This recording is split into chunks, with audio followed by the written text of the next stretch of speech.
because Rangers missed a chance to leapfrog Celtic at the top of the Scottish Premiership after the game away to Dundee, Dens Park, Dundee, was called off for a second time yesterday due to rain.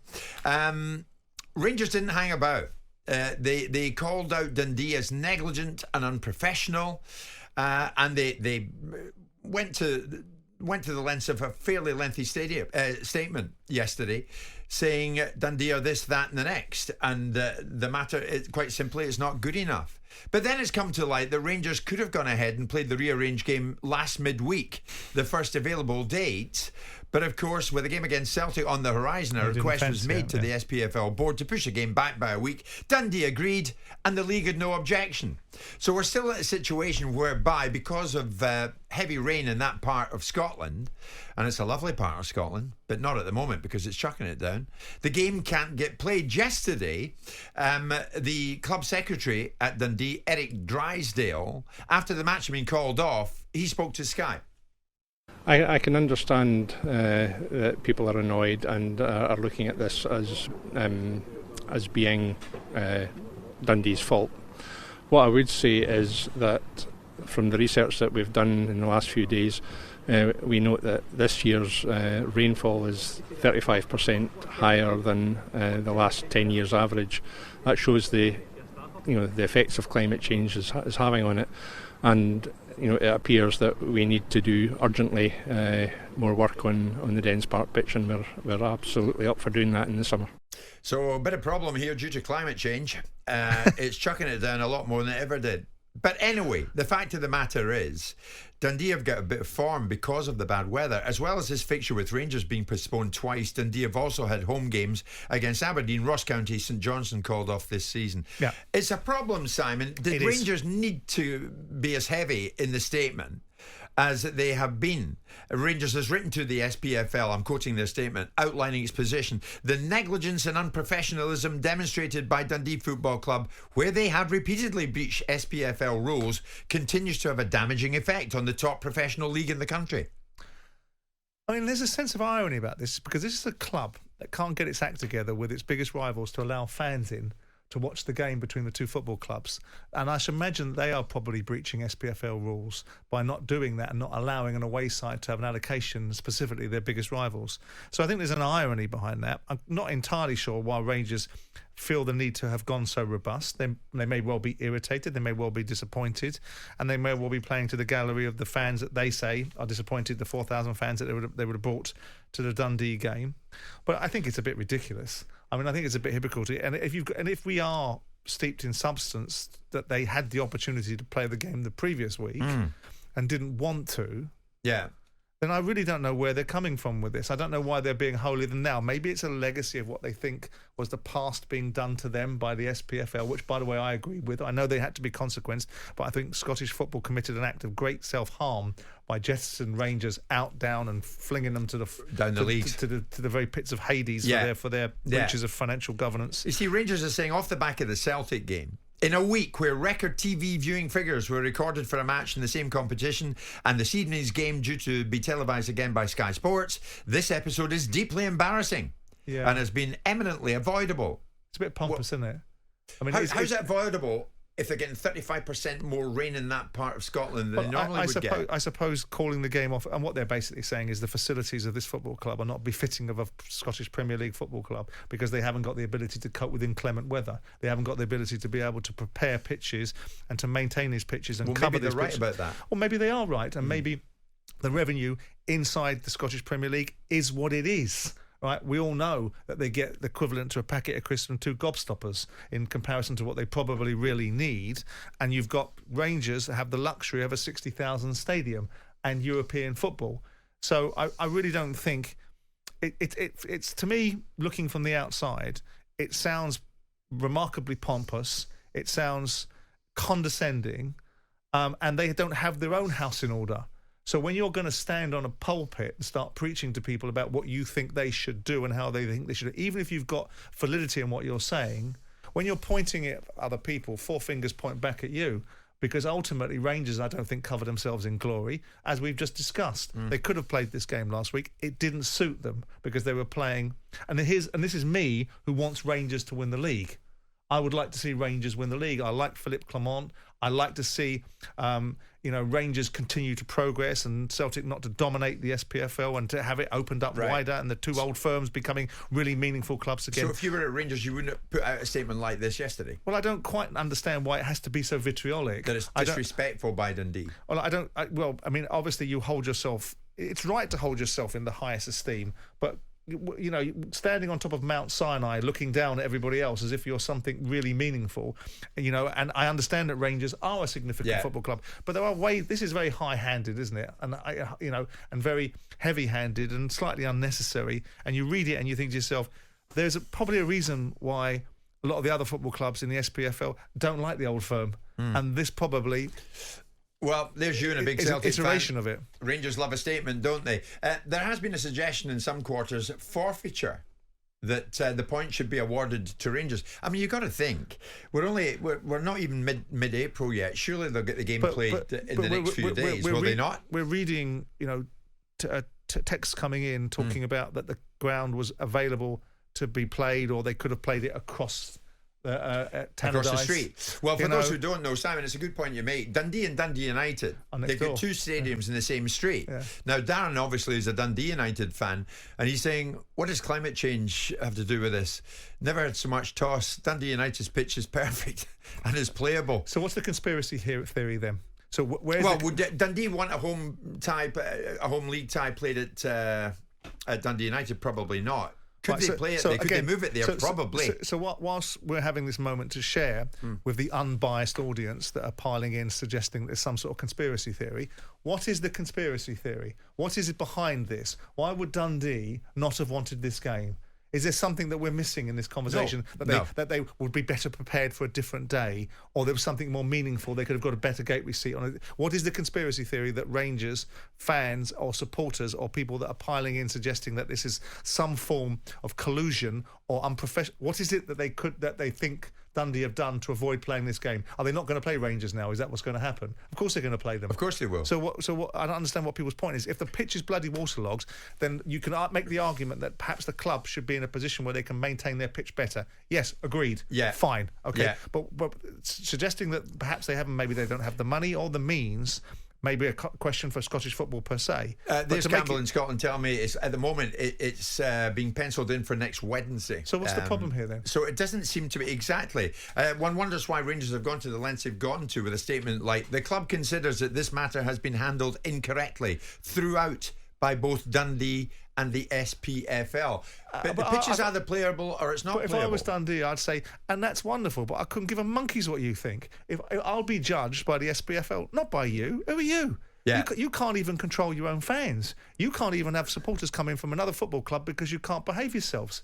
So let's get you into line. You're a football club that had to be sanctioned, and I know I've just spoken about that, but whilst you're sitting there lecturing people about what you think you should do and what you think you shouldn't do, it wasn't so long ago that we were watching these football clubs argue about the main sponsor of the league because it compromised the ownership model of the football club that had car garages. Yeah. I mean, let's have it right.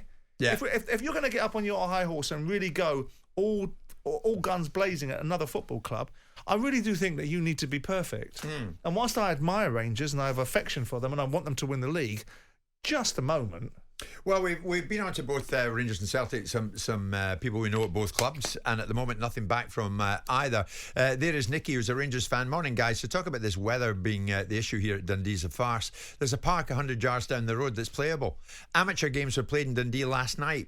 When the first game was called off, it was the only one in Britain to be called off. Dundee have more money on their squad and neglected drainage this season, which has led to 5 postponements. So Dundee coming in for a bit this morning in terms of why their pitch is unplayable. Here's someone suggesting that conspiracy is a split on Sunday. Dundee will know what result they need to get top 6. Rangers could be 5 points behind. Yeah. I don't get it. Rangers are saying it's negligent and it's unprofessional. They'd know all about that, wouldn't they? Dundee, you heard from their man, the club secretary Eric Drysdale tells Sky, is because there's 35% more rainfall at this particular time than we predicted, and that's why Dens Park is unplayable. And now we're hearing it's rescheduled for next week. We'll check the weather for Dundee next Wednesday night with some trepidation. You can give us a call if you want. Many of you are doing that without even being invited to, which we like, incidentally. accidentally. 03717 223344 81089. Many calls on this. David's a big Rangers fan. David, good morning. Were you due to head to Dens Park yourself? No, Jim, I'm a big fan, but I live down in Kent, mate. Yeah, no, what it is, I'm a lifelong fan, basically. My father's from Govan, so I go up quite regular. All right. I wanted to make a point, Jim, that this thing about Rangers with Celtic, the 5% allocation now has been agreed for next season for that's right. allocation. Yeah. So saying that we're not doing anything to actually resolve that is not correct. It took 4 years to do it. It took 4 years to do it. Yeah, it's taken a long time, David. Yeah, it might have done, but the fact is, the Rangers Supporters Association were never willing to give the whole of the Brunham stand back to Celtic supporters, and that's not going to happen. Bisgrove has basically said that. So, it took some time to negotiate, but there we are. Yeah, but that's another issue, again, David. And as you rightly say, to a degree it's been resolved, and some Rangers fans will get to Celtic Park and some Celtic fans will get to Ibrox. That's been taken care of. But on the subject of this Dundee Rangers game, was there any need for Rangers to be quite so heavy-handed in terms of the wording of their statement yesterday? Rangers expects the SPFL to take proportionate and decisive action in accordance with its rules. Yeah, I think the thing is, if the game, it's okay to say push the game back the next week, casually, but if the pitch is still waterlogged next week, you've got to remember the split this weekend is the finish of the game. So why didn't you play it last week then? Why didn't you play it last week then? It didn't suit Rangers to play it last week. Well, that's the case with any team before a big game, isn't it? But right, the fact is, United. But then you take the slings and arrows of outrageous fortune, don't you? I mean, for Rangers to be up on their high horse and to be writing this email or this letter or this statement seems to be a little bit rich. And I know you make the point, and you're right to make the point, because we already knew that there was a resolution, a minimum resolution of 5%. But for the last 4 years, both Rangers and Celtic have acted in a way which is not becoming of two leading lights in world football. Yeah. And I also watched the ownership model of Rangers, having problems with even the league's sponsorship because it didn't suit the ownership, because the guy that owned Rangers, Douglas Park, had a car dealership. So let's have it right. Yeah, you're either a big football club or you're not. And that's in the rule. That's in the rule about conflict of interest. The SPFL, Neil Doncaster don't have a conflict of interest, basically, and in the end, they agreed not to put us on any of the cinch logos, because it's small-minded thinking. It's small-minded thinking. You're taking the commercial interests of an owner over the well-being of a football club and the league. It was a rubbish deal as well. It was a rubbish deal. Oh, well. It was a poor deal. Well, that's an opinion. But what you're doing is you're just basically saying is everybody else is crap and Rangers are great. David, listen, thanks for the call. Here's John, a Dundee fan. John, what do you think of all this? I mean, it now appears a game could well get played next week, although that's not definite either. What's your take on it, John? Jim, thanks very much for answering the call. No I've got a lot of time for you and Simon. Watch your show a lot. Thank you. I feel like Rangers have got a lot to say about this in depth at the moment. Rangers fans, as you're going aware, and Celtic fans, they're always got to say that. I think they act like they own the league and own the SFA. They've always got an opinion on everybody else's club when they kind of need to focus on themselves, really. What I would say on regards to that is we need to more focus on our pitch more than the new stadium. Everything just gets talked about the new stadium at the moment. I don't know if you've heard about that, but that's all we seem to talk about. Our stadium's neglected from start to finish in the stand, so there's a lot that needs to go on that. But I feel if because we're playing Rangers, it's been announced more in the press. If it was we were playing Motherwell St Mirren, it wouldn't be getting that much coverage. But because it's Rangers, that's the reason why it's now everyone's looking at from a bigger picture. Yeah, I mean, I feel for Dundee, John, to a degree, because they couldn't have played the game if the pitch was unplayable last night. It was unplayable, John, and they couldn't play the match. Simple as. Yeah, I mean, the club, from my understanding, have had a lot of work done to it and tried the best to get it on. Regards to all these all these people that have got all these ideas in their heads, just like the old COVID days, it's quite funny, to be honest, to see it. But John, does your club have to answer some questions though about the number of games that have been cancelled because of the inability for the pitch to be in a condition to play on? Is that a fair observation? Oh, 100%. I'm not saying anything about like the club's not at fault. The club's at fault, 100%. This isn't taken away from that. The 5 games this season is a shambles, you know. But this is what I'm going back to, the new stadium. The new stadium seems to be the main priority at the moment. There's something from our higher arcade that needs to get looked at. So that's up to them to do. But with regards to the public demeanour of this situation, it's more focused on now that our club is in the light just because of the situation. If it happened to any other club that we're playing against, it wouldn't be the same scenario. We wouldn't be getting looked at. But Rangers, obviously, and Celtic have always said that it's to act like they own Scottish football. You know, if they weren't here, Scottish football would be nothing in all this. I would send them down to England to play in England. I know you're speaking about that yesterday. I would happily see them go down there. You know, they cause more bother than what's worth. Okay, John, listen, thanks for the call. Mark's a Celtic fan who wants his say. Mark, good morning. Good morning, gentlemen. How are we doing? Good, thank you, mate. What's your take on this? The game that seemingly can't get played, Mark? Well, let's pick up something Simon said. Simon said, who the Rangers think they are. Well, I'll tell you who they think they are. They are the establishment club of Scotland. Their sense of entitlement knows no bounds. And just to correct something else he said as well, he felt they were harshly dealt with when they went bust and put down the leagues. Scottish football actually rewrote the whole constitution in order to protect Rangers. They came up with a 5-way agreement which didn't exist. Under the old rules, Rangers would have ceased to exist.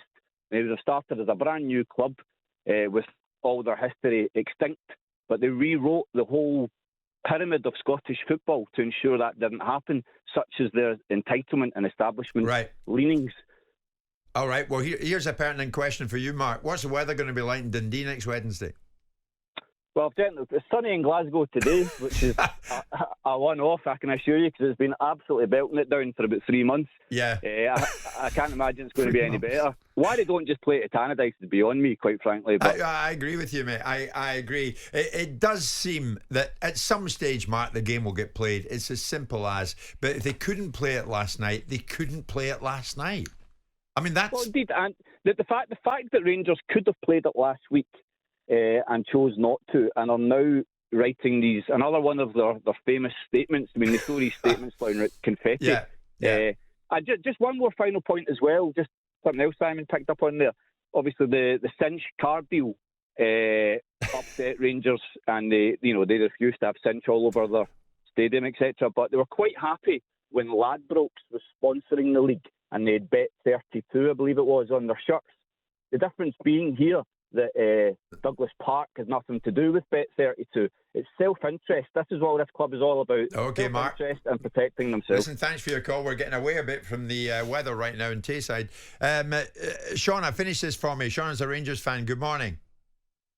Hi there, Jim. Hi there, Simon. Thanks for taking my call this morning. No problem. So now, basically, I've had to travel twice now up to Dundee and obviously back again. Obviously, yesterday I was able to turn the car back around, but it's obviously to do with the fans as well. The fans are obviously travelling and they're not obviously being taken care of. Now, This is twice now that Dundee have called off their game. This has happened several times throughout the season. It's got nothing to do with the weather. It's to do with their drainage system on the pitch. The fact they can't get their house in order. So basically, the way I look at it is it's gross negligence from Dundee. This is now twice it's happened, and I would like to obviously put the point across that it's not a case of just about the fixture list, but there's other clubs coming out and complaining about this as well. Yeah. Where were you travelling from, Shauna? I'm travelling from Glasgow all the way up to Dundee to do some media work, and that's now we've had to travel all the way up to Dundee. When we got up to Dundee, the game was called off. I think there's fans that have travelled all over. And basically, Dundee have come out and blamed climate change when you've got the pitch 250 yards across the road that's playable. Amateur football has been played as well. So I think the Rangers are quite right to bring out their statement. This is a pivotal time of the year where all these games are getting played. Obviously, we're now going into the split, as you know, Jim. We're going into the split this weekend. So there's Shauna, they could have played it last week. They couldn't have because Sky intervened. Say again? It was live on TV. Sky intervened because it was live on TV. So basically Dundee wanted the game to be played at 3 o'clock in the afternoon, but this was actually rejected by Sky. The plot thickens, Shauna. The plot thickens. Shauna, if it is next Wednesday and it's dry, God willing, will you go?